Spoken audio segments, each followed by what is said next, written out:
In today's video, we are going to talk about courage. The courage to change your career, the courage to change your path in life. And we will also talk about something very interesting, which is cross-cultural marriage.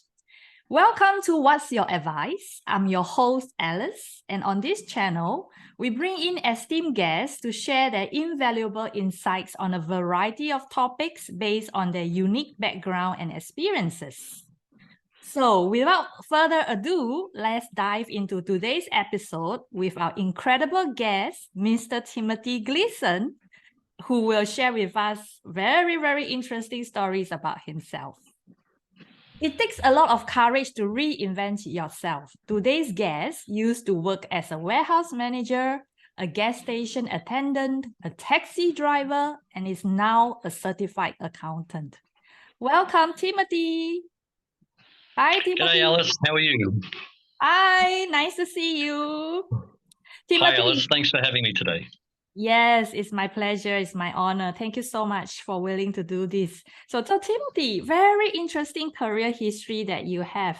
Like I mentioned earlier, you transitioned from a warehouse manager, even a gas station attendant. I understand that you even drove taxis at night. Out of the many, which one leaves the most impression on you and why? I think all of my employment has been relevant. Certainly the most challenging was the taxi driving period. So I worked full-time 2 years as a self-employed taxi driver. I didn't own the vehicle, but I hired the vehicle on a 12-hour basis. So either 3 in the morning till 3 in the afternoon, or 3 in the afternoon till 3 in the morning. Wow. So and you really needed to hire. So you had fixed costs of anywhere from $120 to $190 for the 12-hour hire of the vehicle. You then had about $30 to $40 worth of gas, and so on any given day you have to make something like $240 in fares before you start earning money for yourself.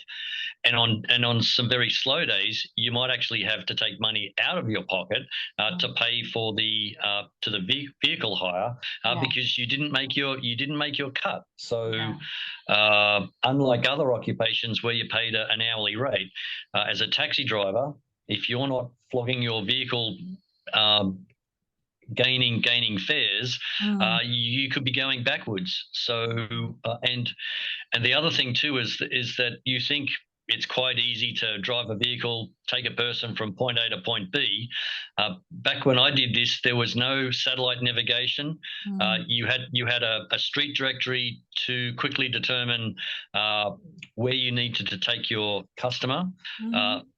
So reading a map, driving, talking, with technology going on in the vehicle as well. So that's one thing. And then the mindset of a taxi driver, in terms of there is no such thing as courtesy in taxi driving. It is a go and get that fare, and every other driver on the road is a competitor.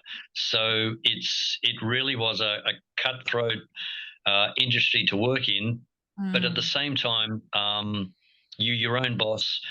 The money was good on good days, and I met some amazing people. And I had, over the years, I was telling them when I was studying later on. So after 2 years, I was just exhausted, going backwards, and I knew I couldn't survive in this occupation. So to cut a long story short, I studied at TAFE for 2 years to get a business diploma. Another 3 years later, I was doing a business degree at UTS, the University of Technology. So within those 5 years, I was studying 4 days a week and driving a taxi with those 12-hour shifts for the other 3 days. In addition to that, I was married to May, and we had 2 young kids and a mortgage. And so, there is that financial pressure of being able to service the loan, as well as pay for food and groceries. And so it was very hardcore. But having said that, trying to change your life from a manual type work to a professional type career is a big step, and there's no guarantees. And talk to them, at uni, and you just think, my God, they're just so clever. What am I? How do I compete in this circle? But see, the thing is that I had 15 years experience, full-time experience, and Exactly. when it comes to subjects like management, human resources, marketing, more I've got dozens of examples that I could just ramble off, and they're just fresh out of school. So what can they say? So there are pros and cons of starting, a professional degree later on in life, with experience under your belt. This is why I love hosting this What's Your Advice channel, because Tim has once again demonstrated to us. I mean, with no offense, you look at Tim, if you bump into him on the street, you would never know he has such an amazing story of resilience. He just described all the things that he has done, juggling, driving a taxi, 12-hour shift, taking care of a new family with 2 young kids, studying for his degree, doing homework, attending lectures. My God, really kudos to you, Tim. Is a lot of not just resilience, hard work, but energy. I really do not know how you do that, but wow, amazing. So what you know what, Alice? Can I say something? Sure. Something? And that is that I look back on what I did and I think to myself, how the bloody hell did I do that? And the answer really is I look back at that taxi job to say, I have to make this study work, because I didn't want to go back to the old life. I absolutely had to make this work so I could breathe and enjoy a new life. And so it comes down to choice, to timing, to sacrifice, willingness. Yeah. What are you prepared to give up to try and gain what you want? And so when you hear these stories of people transitioning in their careers, it's not a half-hearted decision. It requires great commitment, great drive, and there's still no guarantee of success, and you have to be prepared for that. So it's a big risk, but it's something that I'm very proud of, that I did make it work, because I was so desperate to make it work, because I couldn't go back to driving that taxi. True. That's a very good point, actually, because to many people, and I've seen that happen to many people as well. Sometimes when life, kind of force you to a corner where if you move an inch, you would just fall off the cliff. When situations like that happen, to be honest, a lot of us will just go all in, and you have to make it, because otherwise it's only make it or break it. That's the thin line is there. And I feel that in your situation, as you just mentioned, is that push is really, really huge. Whereby if you don't do that, like you said, you would just have to go back driving 12-hour shift, and that's something you really would not want to go back to. So that's a great point, because I do see that many times. It's the same as some people, I mean, it's the same as we take our health for granted. And then when we suddenly hit with a health scare, like near-death situation, that's when we kind of wake up and decide that we really need to do something about our life. So we'll talk about that in the next question later. But in the meantime, can I ask for your advice to our younger generation who is facing a downward economy now with all these tech layoffs, etc.? What would be your advice when it comes to looking for a job? To look for a job, to be open-minded, to actually know what you want. It depends also financially on your situation. So if you're desperate for money, get something first and then look for something better. Doesn't really help the current employer that's taking you under their wing. But if money is tight and you need a job, be prepared to do anything, and then try and find your ideal job later on. But also at the same time, if you've got spare time, or you make the time, try and upskill yourself. Try and think of further courses that you could do to improve your skills, your employability. Anything. Always, I say to people, have the mindset of a student your entire life. Because if you're open to learning, you never become indispensable, but you become more employable. And thank you so much. I think I absolutely agree with your points. Look for something that you like if possible, and if not, if financial situation or home situation doesn't allows it, then please just do something that pay you first, so that you can have money to survive and pay for your basic needs like food and even a roof above your head. I just want to add a point to what Tim has said, is that sometimes you may think that the job you're working is just paying the bills. It's not your ideal job, but don't forget that even while doing that job, you can still learn things. You learn to interact with people, you learn to interact with customers, you learn to interact with people from different ranks and positions. You learn to even sell yourself, because you need to introduce yourself, let others know what you're doing. People management skills, interpersonal skills. So people forget, they think that, oh, I'm probably a cashier behind a 7-Eleven convenience store. But they forget that a cashier still needs to deal with customers, still needs to know about numbers. You need to balance the sum. So yes, your ideal job is not a cashier in a convenience store. You may want to be a financial manager, but these are still skills. So don't forget to always grasp the chance to learn while in any job. So that is to echo what Tim has just shared. Now, let's move on to the next question. I understand that you are a big advocate for mental health. So can you tell us more about it? Because I also see a very interesting push-up letters on your t-shirt. Yep, 3,000. Right. Yeah, so tell us about it. So what I'm doing this month is I'm doing this physical challenge. So it's a challenge. It's a challenge of doing 3,144 push-ups over 23 days. Oh, wow. Now, the number 3144, okay, represents the number of suicide deaths that occurred in Australia in 2021. Oh, dear.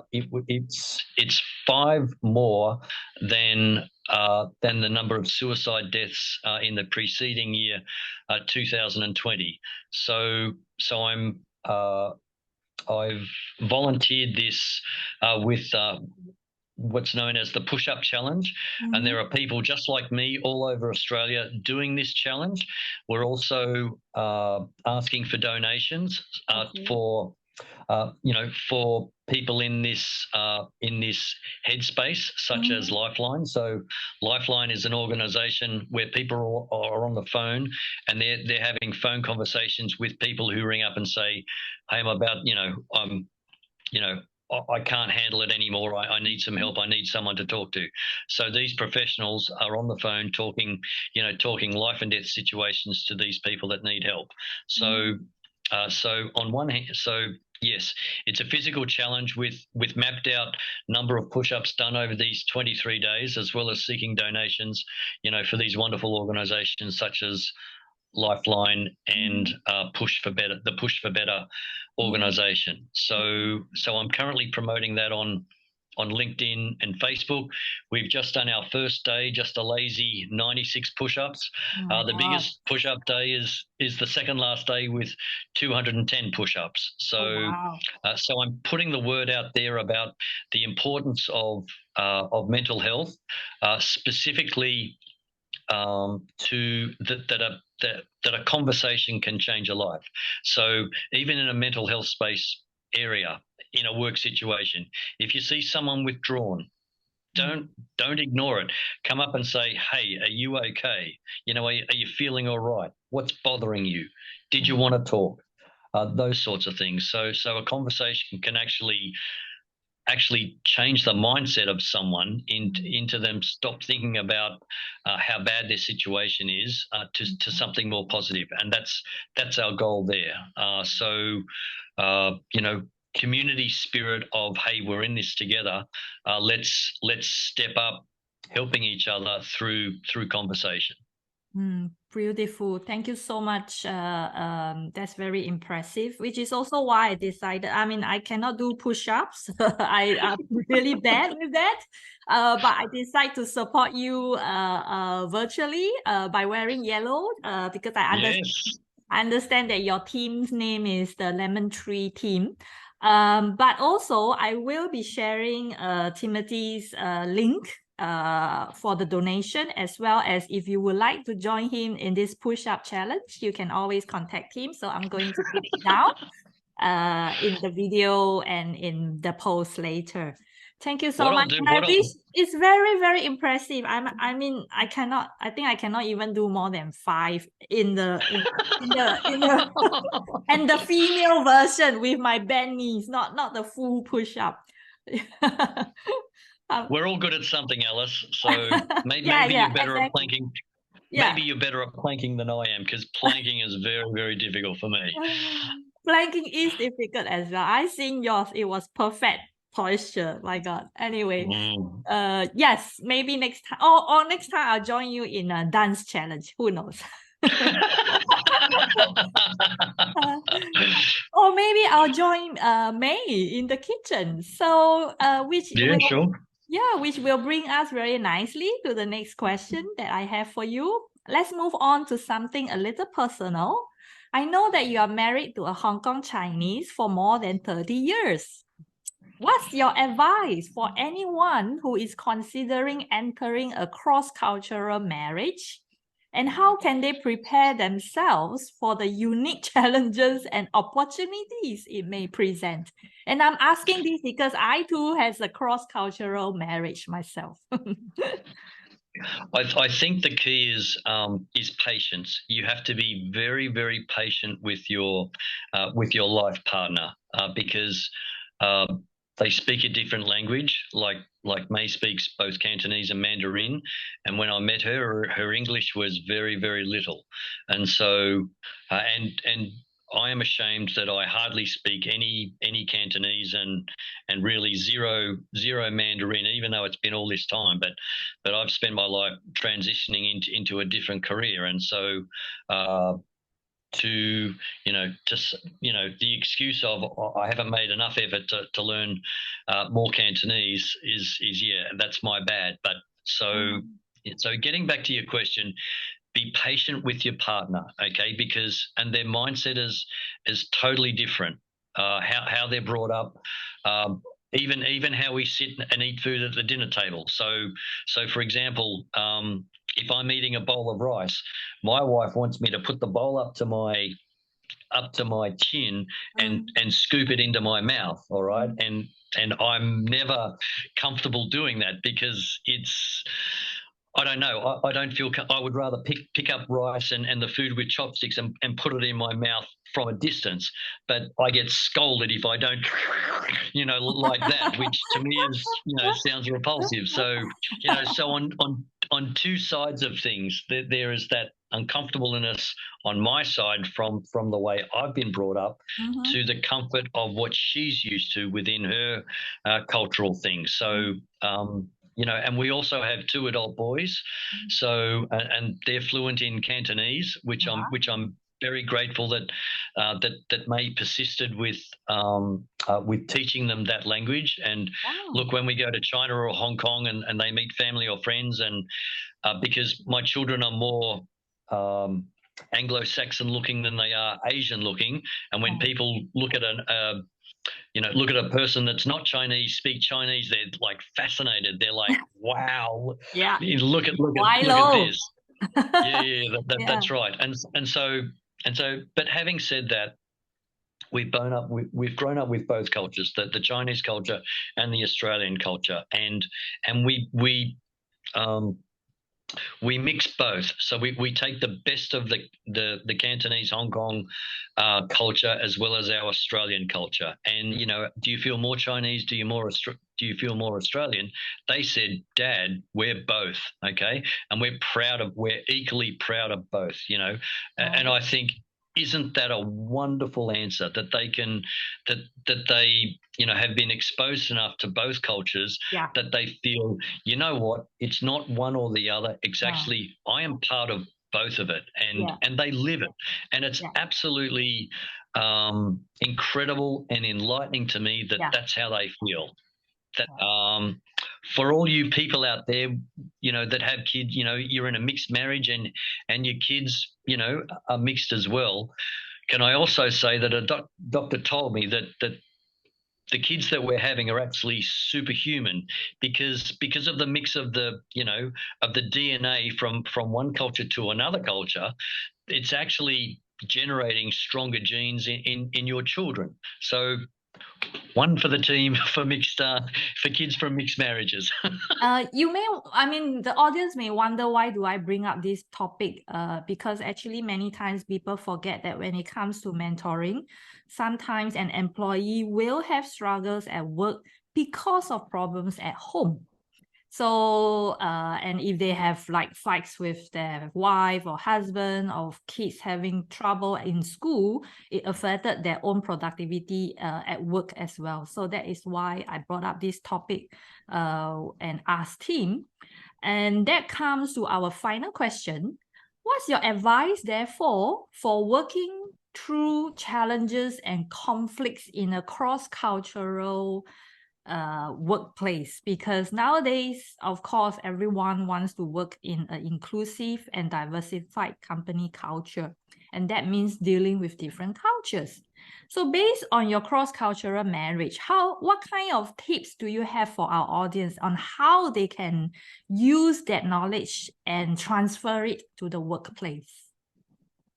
I think the trick is a good induction program for, you know, for, let's call them, you know, people from other countries trying to assimilate into our culture. I mean, it also comes down to, you know, my thoughts on a marriage. Okay, someone from a different culture who's struggling with English or has a different expectation, be kind to them. You know, let them feel welcome. Let them try and let them thrive in their job, because we can always learn from everyone. You'd be surprised.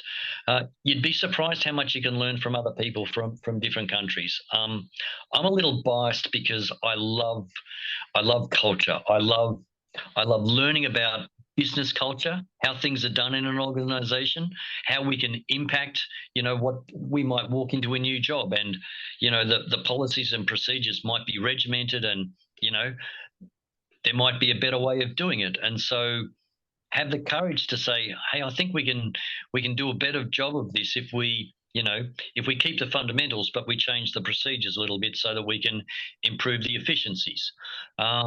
You know, that's an opportunity in business culture, but also on the country culture. Everyone deserves a fair go, and so and it's got to be give and take, and so you give a little, you get a little. On the same side of, you know, of the immigrant person, they also have to give a little too. So it can't just be all taking everything and not giving it back in return. So there is a reciprocity concept or expectation. So we have a saying here: you scratch my back and I'll scratch your back. The same of university. When you're studying different subjects, you might be good at something and not so good at another. So you help your teammates in the subjects that you're really good at, and then you'll be asking for help. And if you give that help and give it willingly, and they're learning, when you're struggling, you have every right to come up to them to say, hey, look, I'm struggling with this subject here. Can you give me a hand?